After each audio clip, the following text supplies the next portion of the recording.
사랑하는 성도 여러분, 오늘은 주연절 6째 주일이고 설 주일입니다. 오늘도 하나님 앞에 나와서 함께 예배드리는 여러분 모두에게 주님의 크신 은혜와 사랑과 축복이 함께 하시기를 간절히 축원합니다.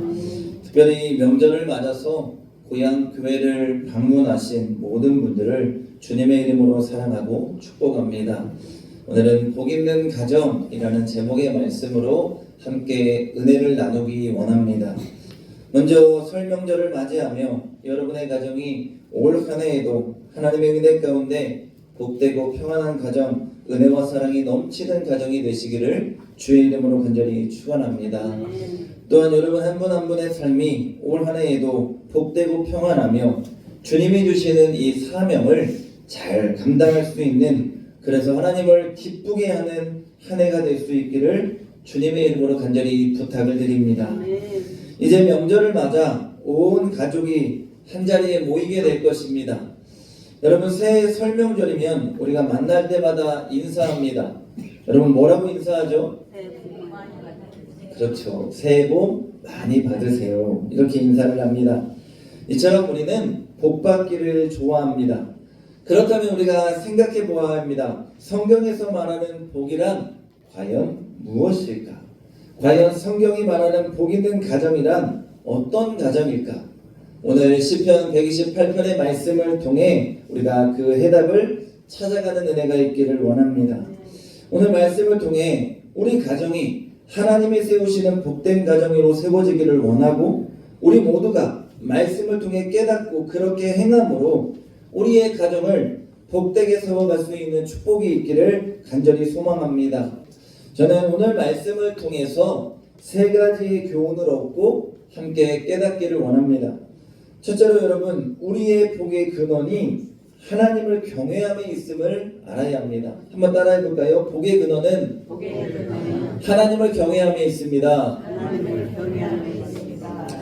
네, 오늘 1절 본문은 이렇게 시작합니다. 여호와를 경외하며 그의 길을 걷는 자마다 복이 있도다.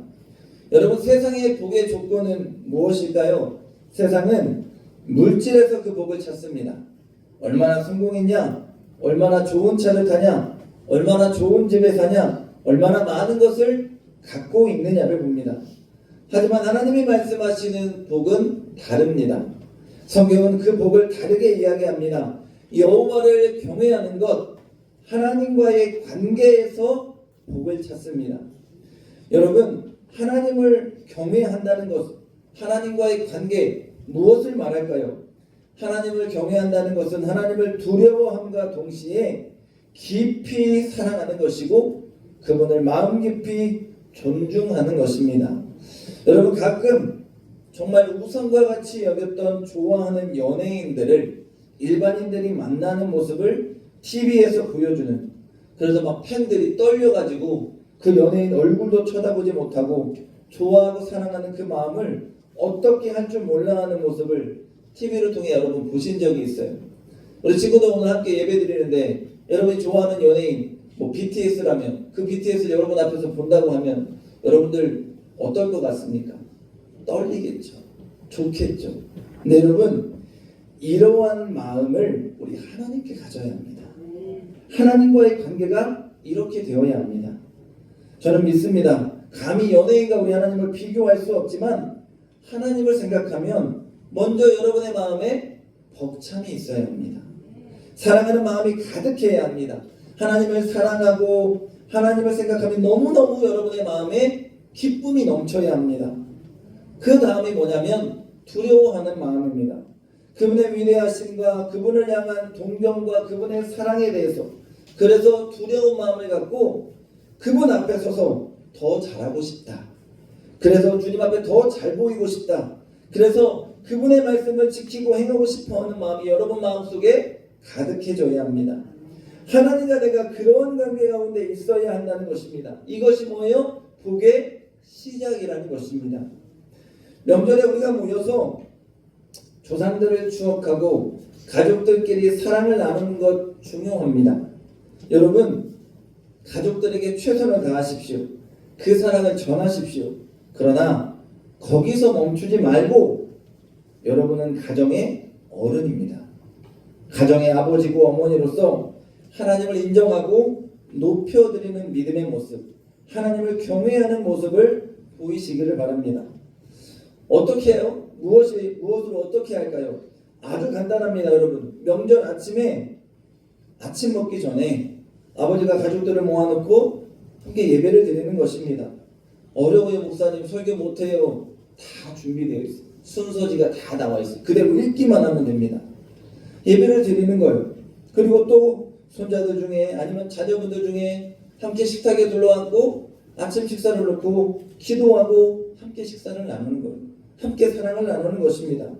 여러분, 이러한 작은 믿음의 행동이 모든 후손들에게 우리 부모님은 하나님이 먼저구나, 우리 부모님의 우선순위를 알게 하는 거예요. 신앙의 유산을 물려줄 수 있는 믿음이 있기를 원합니다. 먹고 마시고 놀고가 아니라 우리는 하나님이 먼저야. 하나님이 우리 가정의 최우선이야. 우리 가정은 하나님을 예배하는 가정이야. 우리 가정은 하나님을 사랑하는 가정이야. 그래서 하나님이 축복하는 가정임을 알게 해야 합니다. 그러니 부모님들이, 할아버지 할머니가, 아버지 어머니가 이 믿음의 길을 걸어간다는 것을, 하나님이 우선순위라는 것을 모든 자녀와 후손들에게 보여주는 것입니다. 이것이 여호와를 경외하며 그의 길을 걷는 가정입니다. 여러분, 믿음의 가정은 세상의 풍조에 흔들리지 않습니다. 하나님의 말씀을 따라 걸어갑니다. 그의 길을 걷는다는 것, 이것은 꽃길을 의미하지 않습니다. 때로는 힘들고 어렵고 때로는 고난의 길이 될 수 있습니다. 그런데 여러분, 가장 중요한 것은 그 길이 하나님을 붙들고 걸어가는 길이어야 한다는 것입니다. 여러분, 아무리 넓은 길이고 아무리 좋은 길이라도 우리가 차를 타고 그 길을 가는데 그 운전하는 운전수가 술에 취해 있다면 그 차는 죽음을 향해 달려가는 차입니다. 그러나 때로는 비포장입니다. 때로는 고단한 길입니다. 그런데 운전수가 우리 주님이시라 우리는 믿고 평안히 갈 수 있습니다. 코를 골고 잘 수 있어요. 왜요? 우리 주님을 신뢰하기 때문입니다. 저희 장모님이 한 번은 이런 말씀을 하셔요. 우리 아버지하고 같이, 저희 아내와 같이 강원도로 여행을 갔는데 돌아오는 길에 비가 오는데 그냥 오는 비가 아니라 막 장대비처럼 퍼부는 거예요. 막 앞이 보이지 않을 정도로 미친 듯이 막 비가 오는 거예요. 그런데 뒤에서 아내는 뭐 하고 있을까요? 자고 있어요. 코를 골고 자고 있어요. 왜요? 아버지를 신뢰하기 때문에, 부모님을 신뢰하기 때문에, 우리 아버지와 어머니와 함께 있기 때문입니다. 오늘 우리들의 가정이 이렇게 하나님을 믿고 신뢰하기를 원합니다. 그리고 주님과 함께 그 길을 걸어가면서 주님을 경외하는 믿음의 가정으로 여러분의 가정이 바르게 세워질 수 있는 은혜와 축복이 있기를 주의 이름으로 간절히 축원합니다. 미국의 사회학자인 A. 위십이 18세기 신앙인이었던 조나단 에드워드와 또한 동시대 인물이었던 무신론자였던 맥스 주크의 가문을 150년 정도를 추적했어요. 그러니까 그 후에 150년의 그 가정들의 역사가 어떻게 되었는지를 추적해 본 거예요. 근데 조나단 에드워드, 믿음의 명문 가문이었던 그 가문을 먼저 살펴보니까요, 1394명의 후손들 중에서 그 미국의 부통령이 한 명 나왔고, 대학 총장이 13명, 교수가 65명, 변호사가 100명, 판사가 30명, 목사가 100명 이상이 배출되었다고 합니다. 반면에 맥스 주크의 가문을 살펴봤습니다. 그랬더니 불황자가 310명, 거지가 150명, 살인범이 7명, 포함한 범죄자 수백 명이 나오고 정부의 보조금을 받아서 연명하는 수많은 사람들이 있더래요. 여러분, 굉장히 극단적인 그런 결과의 조사 결과입니다. 그런데 여러분, 분명한 것은 하나님은 반드시 하나님을 경외하는 자를 축복하십니다. 하나님을 경외하는 그 가문을 축복하시고 그 가정에 복을 내려주십니다. 여러분, 복은 우리 자녀에게 물려주는 재산에 있지 않습니다. 하나님을 경외하는 신앙의 유산이 150년이 지난 뒤에 영원토록 그 가문의 미래를 바꿔가는 겁니다. 오늘 여러분 명절에 자녀들과 후손들과 함께 드리는 예배가 얼마나 중요한지 모릅니다. 믿음을 지키며 여러분 하나님을 경외하며 그의 길을 걷는 것이 그 가정의 복의 시작입니다. 오늘 여러분의 모습을 통해 자녀들과 후손들이 하나님을 인생의 최우선순위로 알고 주님이 원하시는 그 믿음의 길, 십자가의 길을 온전히 걸어가서 하나님이 이 땅 가운데 주시는 복을 누리는 은혜와 축복이 있기를 주의 이름으로 간절히 축원합니다. 둘째로 여러분, 수고가 헛되지 않는 평안의 복을 주신다고 합니다. 오늘 2절에 보면 내가 내 손이 수고한 대로 먹을 것이라 내가 복되고 형통하리로다라고 약속하십니다. 여러분, 내가 일하고 내가 열매를 먹는 것 당연한 거 아닌가? 내가 땀 흘려 수고했으니까 내가 그 땀 흘려 수고한 대로 열매를 맛보는 것은 당연한 건데 라고 생각할 수 있습니다. 그런데 여러분, 세상에는 수고해도 제대로 먹지 못하는 사람이 많습니다. 애써 쌓아 올린 탑이 한순간에 무너지기도 합니다. 그런데 하나님은 오늘 우리에게 내가 수고한 대로 내가 열심히 땀 흘려 수고하고 노력한 만큼 내가 그 열매, 복을 주겠다고 약속해 주십니다. 이는 단순히 경제적인 풍요만을 의미하지 않습니다. 내가 땀 흘려 일할 수 있는 건강이 있게 하실 것이고 또한 그 일함으로 인한 결과가 가족들과 함께 평안히 먹고 나누고 누릴 수 있는 삶의 안정감을 준다는 것입니다. 여러분, 그렇게 되는 이유가 뭘까요? 하나님이 우리의 울타리가 되어주심을 믿기 때문입니다. 올 한해 여러분의 일터와 가정, 경제활동 위에 자녀들 위에 후손들 위해 하나님이 함께 하시며 열심히 일하고 수고한 대로 그 열매를 맺고 맛보는 기쁨을 누리는 형통함이 있기를 주의 이름으로 간절히 축원합니다. 그런데 여러분, 내가 내 손이 수고한 대로라는 말에 저는 삶의 우선순위가 또 담겨 있다라고 믿습니다. 여러분, 우리가 수고해야 합니다. 절대로 세상에서 공짜로 얻을 수 있는 것 없습니다. 노력을 통한 결실입니다. 그런데 여러분, 내 손이 수고하는 곳이 내 삶의 터전이고 내 일터에만 집중되어 있다면, 그래서 그것에 목매어 있다면 하나님은 결코 그것을 용납하지 않으실 것입니다.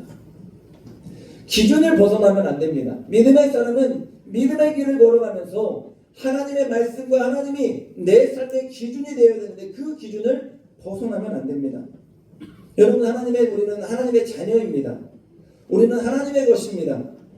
나는 주의 길을 걷는 자입니다. 그렇기에 내 손이 수고한다.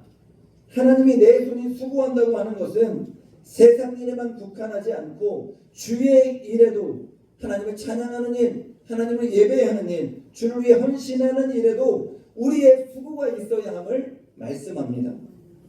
여러분, 세상에 치우쳐서 하나님은 온데간데 없고 열심히 주을 힘을 다해 일했는데 왜 하나님 나에게 열매가 없냐고 하나님께 물으신다면 하나님 이렇게 우리에게 되물으실 것 같습니다. 네가 내 일을 하지 않는데, 네가 나에게 관심 두지 않는데 왜 나는 너에게 관심을 두어야 하니? 라고 물으실 거예요. 여러분, 심는 대로 거둡니다. 심는 것에는 세상에만 심지 않고 먼저 하나님 앞에 심어야 합니다. 하나님 앞에 심고 거두는 법칙이 주님 안에서 우리 안에 이루어질 수 있어야 합니다. 여러분, 땀 흘려 수고하십시오. 그러나 먼저 하나님을 향한 수고로움을 잊지 마십시오. 이 수고로움을 통해 하나님은 여러분의 삶의 기준을 바라보실 것입니다. 삶의 바쁨 가운데 예배의 자리 수고롭습니다. 기도의 자리 수고롭습니다. 그러나 내가 하나님이 먼저이기에 그 수고로움을 기쁨으로 여깁니다. 바쁜 가운데에서도 예배의 자리, 기도의 자리에 열심으로 행합니다. 그때 하나님은 잊지 않으십니다. 함께 하십니다. 나를 위해 나의 삶에 땀 흘려 수고하는 곳에 열매로 채워주실 것입니다. 어떤 집사님이 사업에 실패했습니다. 속된 말로 쫄딱 망했습니다. 그리고 나서 다시 일어선 간증을 고백합니다. 가장 힘들었던 시절, 내가 망해서 아무것도 없을 그때에 새벽마다 하나님 앞에 나가서 기도했습니다. 하나님, 제가 땀 흘려 일할 수 있는 일터를 주십시오.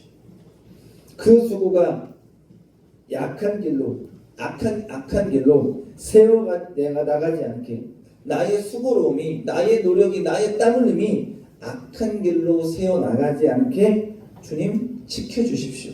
그렇게 기도했답니다.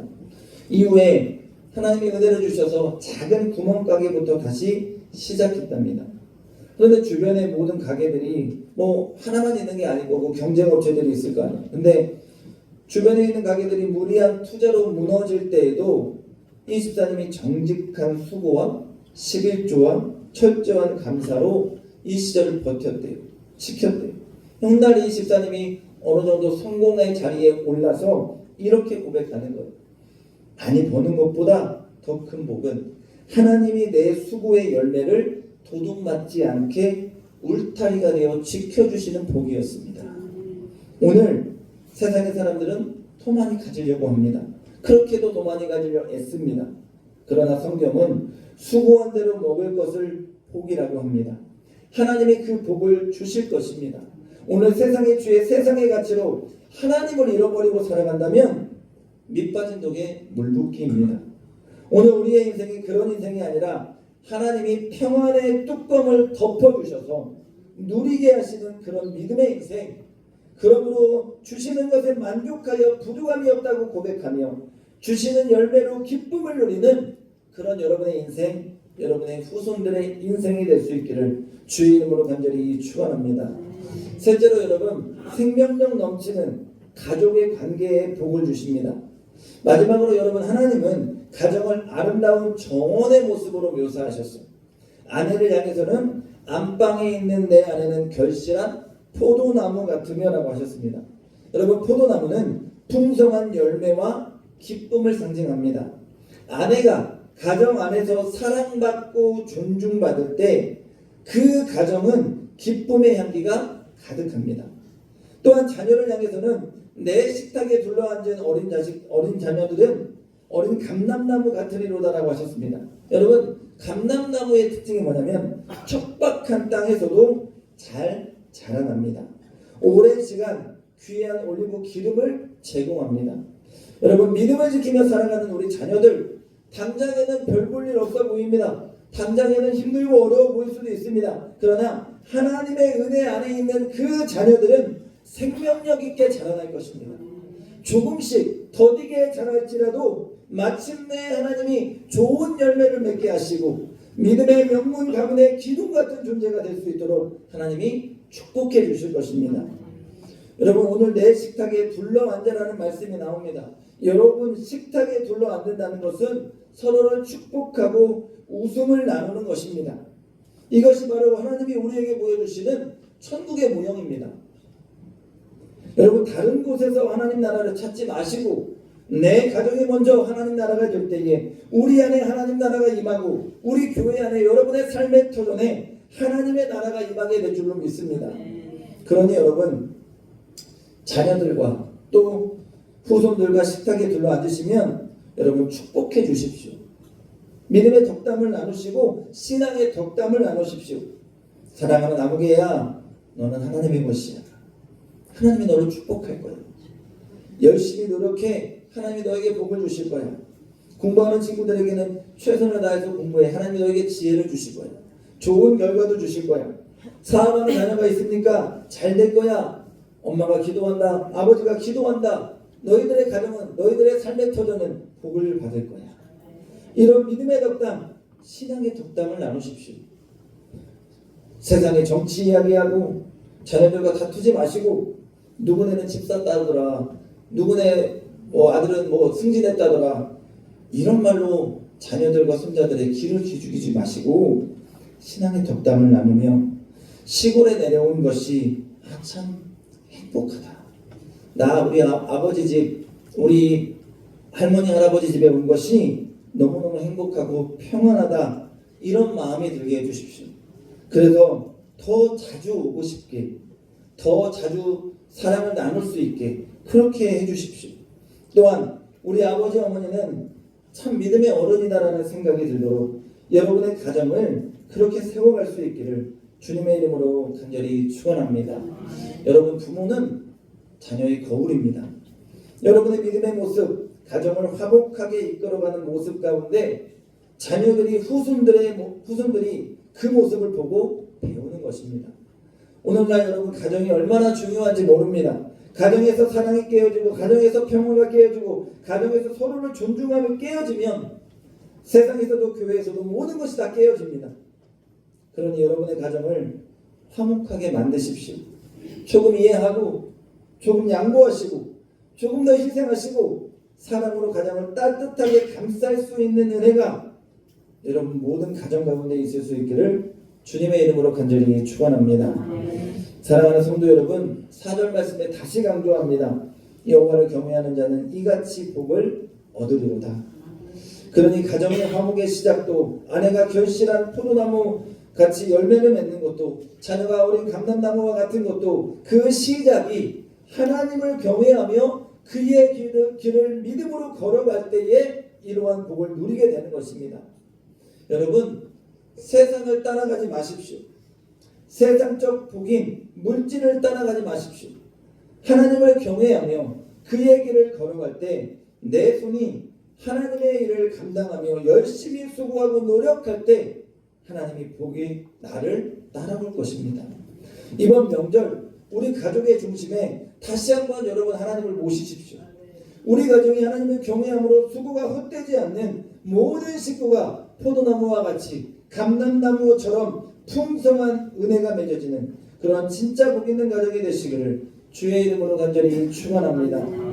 믿음의 부모로서 여러분의 삶의 우선순위가 하나님이심을 자녀들과 후손들에게 보여주어서 모든 자녀와 후손들이 그 믿음의 유산을 본받고 하나님을 인생의 최우선순위로 두어서 하나님 주시는 복을 마음껏 누리는 축복이 있기를 주님의 이름으로 간절히 축원합니다. 축원합니다.